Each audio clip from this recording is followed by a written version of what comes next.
Bonjour à tous, petite vidéo aujourd'hui pour vous parler du montage vidéo, comme quoi c'est un piège.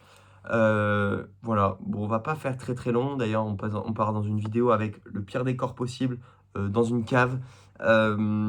Et en fait, je vais juste vous expliquer comme quoi vous n'avez pas besoin de faire beaucoup de montage pour faire des vidéos intéressantes.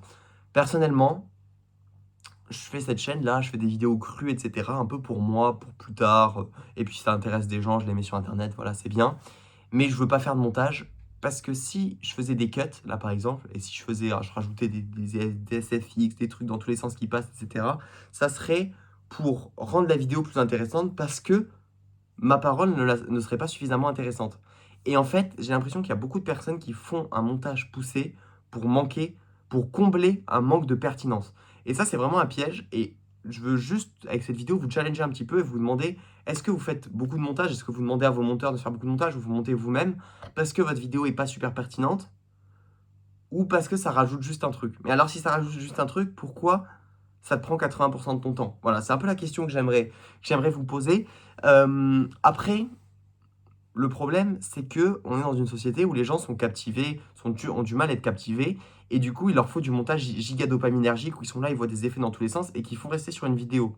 Mais en fait, le truc, c'est que en faisant ça, j'ai l'impression qu'on parle à des gens qui sont pas hyper intéressants et qui ont besoin de dopamine, qui ont besoin d'avoir des trucs qui vont dans tous les sens, des licornes qui passent, des trucs, des machins. Et les vidéos des youtubeurs qui font énormément de vues ont du montage, beaucoup. Voilà, tu regardes MrBeast, tu regardes Iman Gadzhi, etc. C'est poussé, ça va dans tous les sens. Mais en fait, dès que tu vas vers des vidéos intéressantes, moi personnellement, je consomme plus de vidéos avec du montage pratiquement. D'ailleurs, j'ai un exemple très intéressant, c'est Oussama. Je sais pas si vous voyez ces vidéos dans la tête de Oussama, c'est giga scripté, ça se sent, il y a des cuts tout le temps, ça change de caméra. Pour moi, c'est imbuvable. Genre, je regarde la vidéo, j'entends les cuts. Je sais pas vous, moi, j'entends les cuts quand je regarde des vidéos. Dès qu'il y a un truc qui s'arrête, que ça reprend, bref, ça me saoule trop.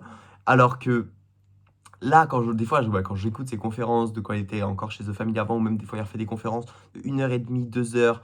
Je peux écouter 2h30, je peux écouter ça non-stop. C'est un vrai régal, ça m'impacte vraiment.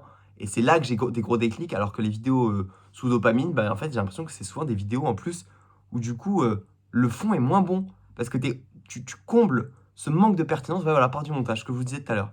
Donc, voilà, je sais pas ce que vous en pensez. Si vous voulez être mainstream, oui, faire du montage. Moi, j'ai des vidéos sur ma chaîne YouTube, donc Cellofat, où je mets un peu plus de montage, etc.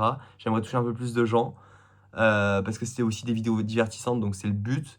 Mais dès que vous voulez donner de la valeur, j'ai l'impression que si vous faites du montage, c'est faire du bullshit, quoi. Donc, c'est un peu ce que je fais avec ces vidéos. Puis bon, même après, je les fais pas trop pour faire des vues, je les fais juste pour partager et plus pour moi qu'autre chose. Et voilà. Donc, c'est un peu ce dont je voulais vous parler. Réfléchissez à votre cible. Est-ce que votre cible, elle a besoin, oui, si vous vendez des produits à la masse, oui, mais sinon, je pense pas que ce soit le plus pertinent. Voilà, cacher un mauvais fond, manque de pertinence, c'est uniquement ce dont je voulais vous parler. Petite vidéo pas très longue, mais ouais. Je sais pas ce que c'est l'avenir de YouTube et tout, mais j'ai l'impression que ça part un peu trop en couille avec tout ce montage. Et puis au bout d'un moment, si c'est toujours plus de montage pour plus de dopamine et tout, je sais pas où ça mène. Et j'ai l'impression que c'est dangereux. Donc moi, je m'en méfie. Voilà. Je veux pas parler à des gens qui ont besoin de trop de montage pour écouter une vidéo. Donc je pense que je vais en faire de moins en moins. Allez, salut!